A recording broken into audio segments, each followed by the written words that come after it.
All right, we're back. I don't know. Don't ask me. I don't know. It's Facebook. For some reason, this stream does not want to go out today. So Yeah, this. if you're listening, you probably should be listening. Yeah, because apparently this is one that we're going to have to fight for.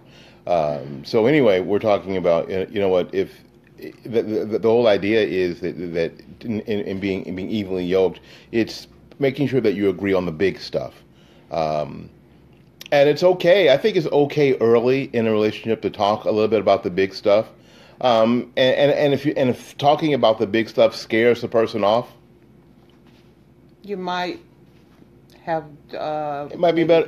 Thing. That might actually be a good thing. If talking about the big stuff in your life, the important things in your life, with someone scares them or scares them off, that might be better.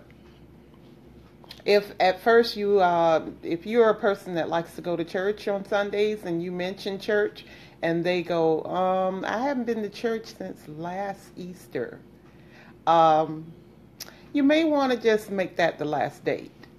Well, at least you want to make sure that you talk about it, yes.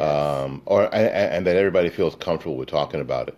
And the other person is willing to listen to what you have to say, because a lot of times, I'll tell you what, you talk to people and they're not churched, and sometimes if you listen to what they've gone through or their family history, you understand.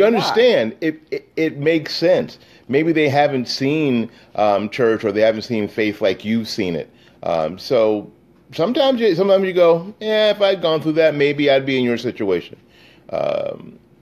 And not that, and again, and I don't know if I'm looking at notes. I don't know if we're going to get to that, but you have to be careful about what's called missionary dating. Not that you can save, not that it's your job to save everybody. But again, you have to agree. Yeah, you have to agree on the big things. And like he said, unequally yoked is a biblical term. But it doesn't always just work in typical dating either. It can be viewed into your regular relationships. I mean, if you have friends that are way in left field and you are more on the straight and narrow, you're kind of unequally yoked with the people that you hang out with. So that this is not just a biblical thing that you can look at for marriage, but it can also be for just relationships, period. I mean, you can be unequally yoked in your career, in your job. If you're in a job where they're asking you to do things that are illegal, or if they're asking you to fix the numbers, make it work. Sometimes they tell you, make it work. So they're literally telling you to lie. If you don't believe in doing things like that, then you're unequally yoked in your job career. So we want to look at that along lines in more than just marriage, but in your routine life. Yeah, I mean, a lot of guys have friends that maybe your friends, and they're your friends because they've been your boys since elementary school or high school. You know what? And you do care about them and all that stuff. You do, and that's perfectly okay. But after a while, you figure out that they're really not planning on going anywhere and doing anything. Gary James Knight, they're not really planning on doing anything or going anywhere of any substance. They're perfectly happy. They're perfectly happy where they are. And you've got dreams, hopes, and aspirations. And every time you want to talk about your dreams, hopes, and aspirations, they want to get high, like you did when you were in 11th grade. And so maybe, although they're your boys and you love them and you do, maybe that's not the sort of relationships that you should be in and be fostering and be trying to build. Again, it's hard to pull people up. You know what? And you don't want to, and I understand, you don't want to seem like, well, they're my boys and I don't want to feel like, again, good morning, Gary James Knight. Morning. But you don't want to feel like you better than anybody else, because we're not. But the idea is we may not be going the same direction anymore. And a lot of times we find in our friend relationships, not only aren't we going the same direction, the people that we've been friends with aren't going anywhere. let alone a direction. And that's really the problem. They're not going anywhere. And you're like, well, you know what? I've got dreams, hopes, and aspirations. I got stuff to do. I can't sit around getting high like we did when we were in 11th grade all day and think this is the life. So that's a way that you can also be unevenly yoked. And I took it from the guy's side because that's the only way I really know. Do you? One thing I want to share is that when we got married, we were kind of unequally yoked. This is why we can testify to this, because I was a young girl raised in the church, and and all this stuff. Although I don't think I was living the life that was the right Christian way, but I was raised differently from my husband. And so I thought that every Sunday you needed to be in church somewhere because that's the way I was raised. And my husband did not feel that way. I hadn't been in church in forever, and we don't have time here on Facebook to tell you all the reasons why. I like to say, and when I talk to my pastor now, I said, I think I was a good guy. I wasn't a God guy, but I was a good guy. And I wasn't someone who was anti-church. I didn't say, don't go to that church. All right, he didn't stop me from I wasn't that person, because those people are out there. I wasn't that guy at all. But I didn't see the benefit, and I think I didn't see the benefit for me. And that sometimes in a lot of relationships is problematical. It's one of those things that if I was talking to you and you were in a relationship about somebody, with somebody, that was something I would say you probably need to talk about and see if you can work out in some way. Because a lot of times it becomes a big deal and becomes very, very important. That's why sometimes patience is as important as communication. Yes.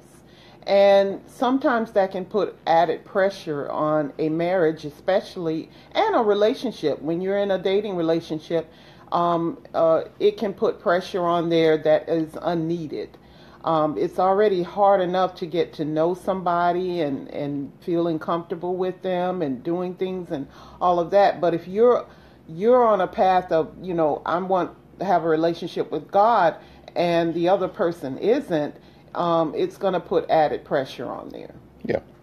Yeah. So again, you got to do your best to agree on the big stuff, and if you can agree on the big stuff, frankly, you can work out the rest, or you should be able to work out the rest if you can agree on the big stuff. Most of the times when relationships don't work, and not just marriage or romantic relationships, any relationship, a friend relationship, a business relationship, it's because that you've ignored the big stuff. And when things get tough in that relationship or that business, and you really haven't agreed on the big stuff, that's when things fall apart. That's when you find out later that you weren't ever going in the same direction. You never had the same expectations. Unmet expectations are the things that cause most relationships to crash, no matter what kind of relationship they are. If you get in business with somebody and you have a thought that they're going to do this and you're going to do that, and they never thought that in the first place, that's a big thing, and you missed it. And now when it gets tough, when there's no sales and no one's coming in the door or no one's coming to the internet site, and now the pressure's on, you find out that you had never agreed on the big stuff to start with, what everybody's job was to start with. So it's really important that you agree on the big stuff. Find out what that is. And I think that you need to find out as early as you can. Now I understand. I don't think you want to jump into, hi, my name is Bob. How many kids do you want? That's just kind of weird. When do you want to get married? When do you want to get married? So you like it with the lights on or the lights off? You just don't. Again, there is. You have to be careful about it. You have to be prudent about it and respectful. But you do have to approach the big things as soon in a relationship as you can. I think, or being a disastrous, horrible thing forever. What else? Oh, I'm sorry. My arms are on your notes. I'm sorry. And when, like he said, on the big things. Now, you're not going to agree and be equally yoked in everything in your marriage, or in your relationships. So you have to pick your battles. Find out exactly where you're going to draw the line as to what you believe in. That's going to make you stressed or make you not happy with the other person, because just because he likes the temperature in the house at 60 degrees and you like it at at 75 is not a big issue enough to break up the relationship. Yeah, and again, it's what the big and part of deciding, and you're right, part of deciding what is the big stuff. Is the big stuff really the temperature in the house? Is the big stuff really the color of the house, or the type of countertops in the kitchen? Is that really the big stuff? No, the big stuff is the things that are going to sustain you, the things that are going to matter when it's all said and done, when the pressure is really on. That are going to make your marriage stronger. Yeah, that's you know what, or any relationship. That's the deal. That's the big stuff. You know what? When the pressure's on. When the pressure's on, does it matter that you got marble countertops instead of Formica countertops? No. I mean, again, and I think most adults, there's a maturity level, and hopefully that. And this is the fourth episode. Yes. Four. As a matter of fact, we're catching Gary Knight in Tampa Tuesday. We're going to catch you, Gary. You're only at 24, buddy. You better get one out tomorrow. But you know, and the idea is that, you know what, you have to have a certain maturity in order to figure out what the big things are. And the last 3 episodes we've talked about, you know, what introspection and seeing and seeing who you are and those kind of things, because hopefully that'll put you to a maturity level, so you'll know what your big things are. Because a lot of people don't know, you know, and I mean, people have these things. Well, you know, one of those big things got to be, I got to be in this kind of house. What? You got to be in this kind of house? That's going to make the difference? You got to have a white kitchen with white countertops? Gary, yeah, 25. Rock on, dude. But what things really matter? What things are going to sustain you when things get hard? Those are the big things, and figuring out what those are for you first is really the key. And like we talked about in episode 3, you can go back and watch episode 3. Are you ready? Are you even ready for the person you're going to be in a relationship with? And if you're ready for them, hopefully you'll know what your big things are. Yes, you need to know what those are, so that while you're getting to know this person, and that's what dating is all about. Dating is trying to get to know that person. If that person has the same values, the same interests, goals in life really matter, because if you have a goal of, well, I want to be wealthy by the time I retire, and the person that you're interested in spends their entire paycheck, every paycheck, and don't put anything in savings, then you may have some issues there. I think finances is a very big part of the equally yoked part. If that person and it doesn't necessarily have to be a barrier as to things, because and sometimes you can teach that person how to save, or if you are in a marriage relationship or the business relationship, and one of you is better at that than the other one, then you got to come to an agreement of that person is going to manage the financial part, because I can't handle having the cash in my account.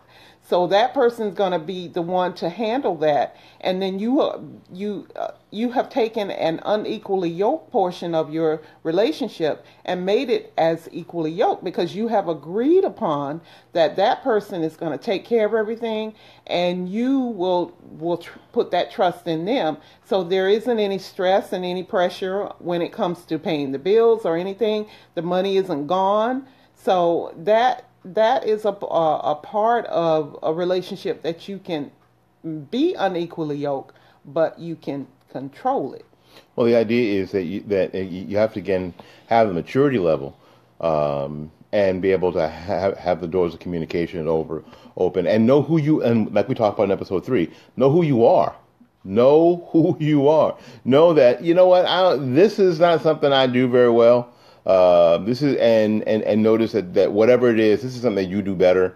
So in order, I mean, because the relationship is more important than anything. The sum of its part. I mean, the thing is more than the sum of its parts. So you want to be good enough with to say, you know what, I think that yeah, you should do that because you're better at that.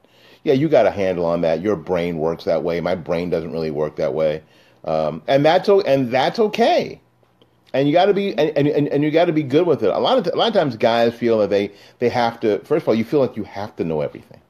You have to be able, and you have to be able to do everything and fix everything. Everything. You have to be able to do it because I understand there's a certain pressure. There's a social pressure, and we're sort of built that way. We want to, you know what? If it's broken, we want to fix it. If it's wrong, we want to make it right. You know what? And sometimes, in this, you have to understand that maybe that's not really your strong suit. Maybe it's not. Maybe it's not. We know a young lady who works on cars better than I do. Because when the car breaks, I'm like, can we just sell it? Can we just leave it here by the side of the road?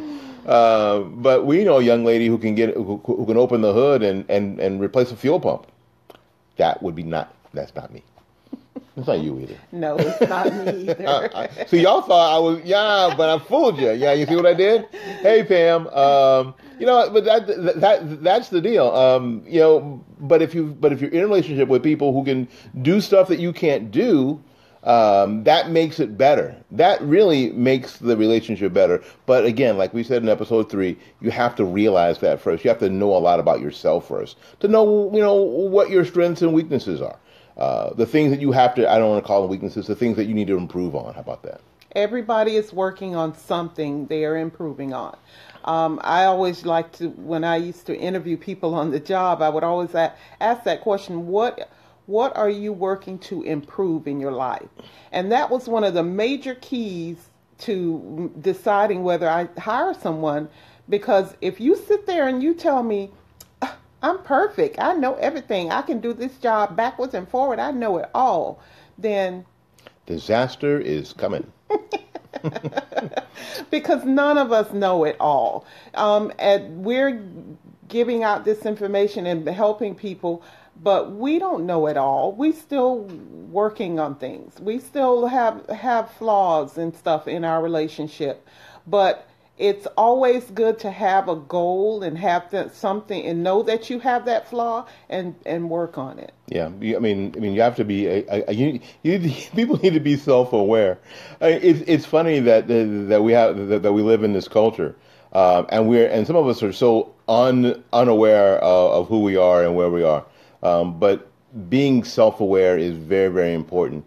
In any relationship, knowing who you are and what your part in that relationship is, and if you can do that, then all the stuff that maybe you didn't come to the relationship with, you can work on.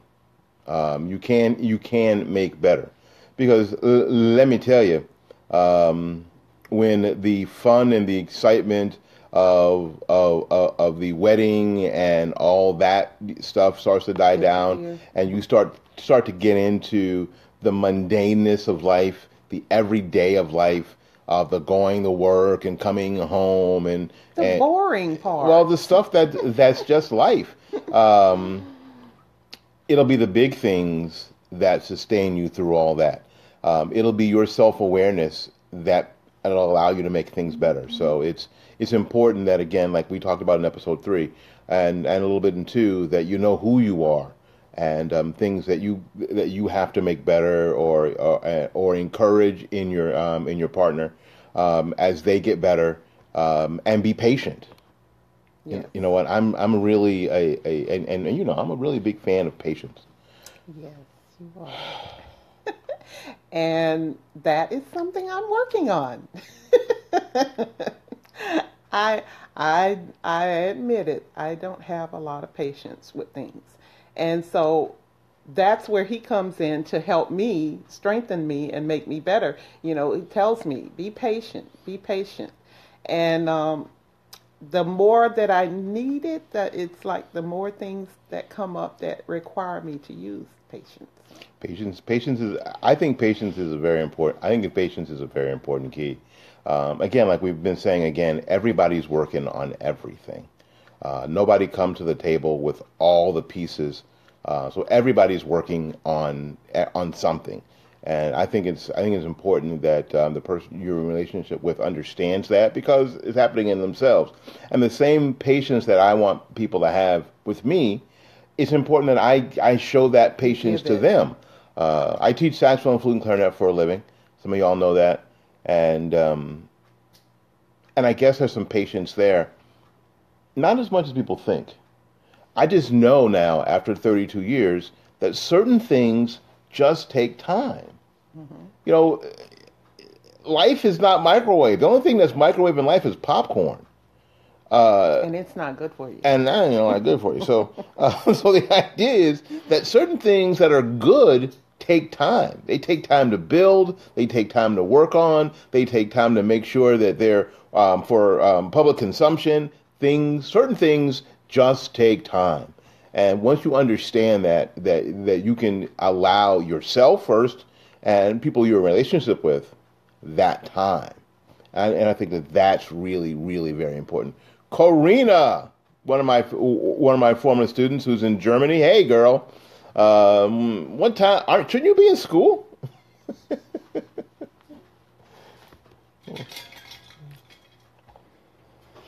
So anyway, so sorry saying. Okay. No, well, that's about all the points that I have for today.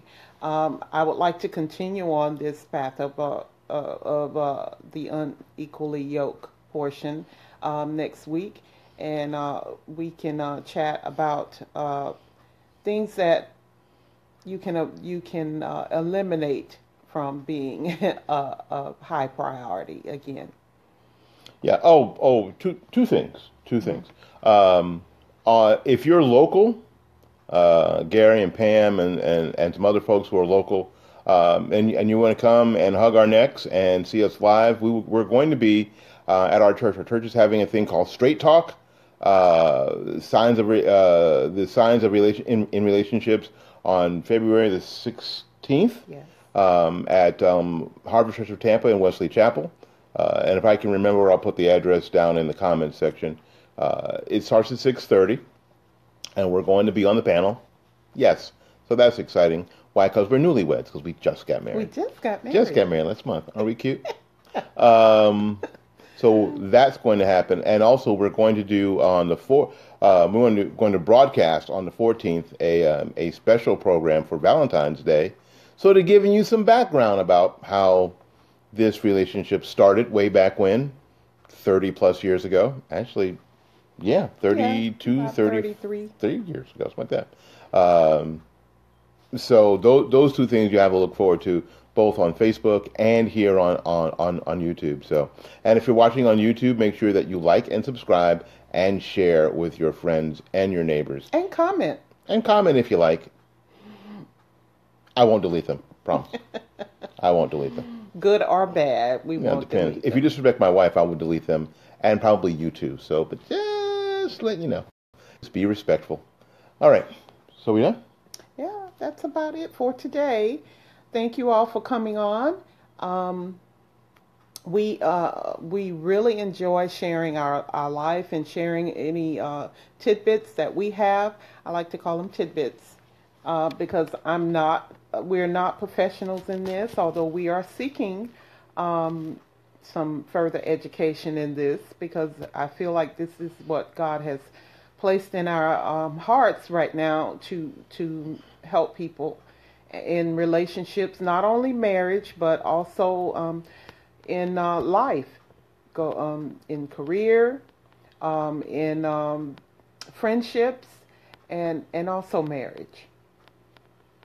So you know what? Keep watching. We'll be back again. We're going to do a show on the. You're going to see a show on the 14th. We probably won't do it. May not do it live. I don't know how that's. I No, don't know how it's going to work. I don't I know. don't think we can do it But live. we'll make it work. And then on the 16th at the Harbor Church of Tampa. So until we see you again, go out there and learn something, love somebody, and for goodness sakes, take care of yourself. We'll see you when we see you. Love you. Peace. Bye.